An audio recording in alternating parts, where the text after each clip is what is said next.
தோல்வி நிலையென நினைத்தான் மனிதன் வாழ்வை நினைக்கலாமா நீயே வாழ்வை சுமை என இப்ப கட்சிய நீ வளர்றப்புல நீ எதிர்காலத்துல இருக்கல மிதிக்கலாம் துவாரகா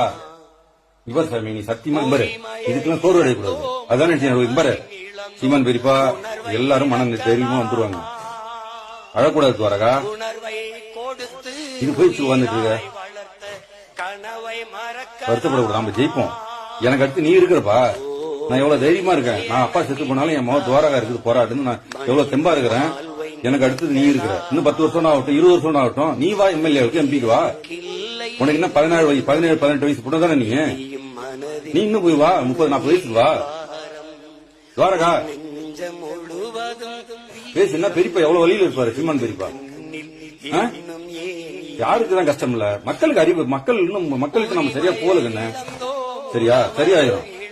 நினைச்சு அழுதுட்டு ஐயோ எனக்கு வேற உன்னை டாக்டர் ஆகுன்னு ஆசைப்பட்டு இருக்கிறேன் நீ பாட்டுக்கு நினைச்சிட்டு அழுதுட்டு இருக்கிற சீமான் பெரியப்பா இந்த முறை எல்லாம் அடுத்த முறை ஜெயிச்சுடுவார் வருத்தப்படாது சாமி இங்க பாரு எனக்கு தெரியும் பாரு தைரியமா இருக்கு சாமி சாமி சரி அப்பா சாமி சாமி நீ இருக்க சாமி நீ இருக்க பெரியப்பா இருக்க பெரியப்பா நீ ஜெயிக்க வைக்கணும் சரியா இங்க பாரு நீ ஜெயிக்க வைக்கணும் பெரியப்பா புரியுதா சாமி துவாரகா துவாரகா இங்க பாரு பேசக்கூடாது துவாரகா யாருக்குதான் வழி இல்ல இருக்கு சாமி மக்கள் தானே கண்ணு இன்னைக்கெல்லாம் இன்னொரு நாளைக்கு ஓட்டு மாத்தி ஓட்டு போடுவாங்க சாமி பெரியப்பா கண்டிப்பா முதலமைச்சரா வருவாரு எதிர்காலத்து நீ பாப்ப நீங்களா இருப்பீங்க நாங்களாம் இருப்போம் நாமெல்லாம் இருப்போம் புரியுதா இன்னும் 5 வருஷம் தான் இன்னும் பாதியிலே முடிஞ்சிடும் ஆட்சி 2-3 வருஷத்துல முடிஞ்சிடும் நீ பிரச்சாரத்துக்கு வந்து சிறப்பா பண்ணி பெரியப்பாவுக்கு போய் பிரச்சாரம் பண்ணி ஜெயிச்சிடலாம் ஏய் இங்க பார் விடு சும்மா சும்மா பாத்துக்கலாம் அழாத சார் நம்ம ஜெயிக்கலாம் சார் அடுத்த முறை பாத்துக்கலாம் சார் செல்லக்குட்டி இல்ல அழக்கூடாது பெரியப்பாக்கு தெரிஞ்சா வருத்தப்படுவாரு அழக்கூடாது சொன்னா கேளு உங்களுக்கு மாட்டேடா நேற்று போய் சாப்பிட்டு போக முடியல சும்மா பண்ணிட்டு மனிதன் வாழ்வை நினைக்கலாமா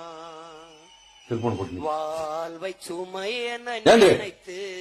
யாரும் வருத்தப்படலங்க விடு பாத்துக்கலாம் விடு போய் சாப்பிடு கிளம்பு போப்பா போய் சாப்பிட்டு போய் முக்கால் வேலையை பாரு அதெல்லாம் நினைக்க கூடாது நீங்க இப்ப இருக்கிறல்ல எங்களுக்கு அடுத்த தலைமுறை வாங்க போராடுங்க பைத்தியக்காரி 2000-3000 வருஷமா நம்மள அடிக்கமையாக்கி வச்சிருக்கான் தமிழினத்தை நாம எப்படி எந்திரிக்கிறது 15 வருஷம் நம்மள விட்டு போயிடானுங்களா ஒரு பக்கம் திராவிடம் அவன் நம்ம கிட்ட 400 வருஷமா நம்மள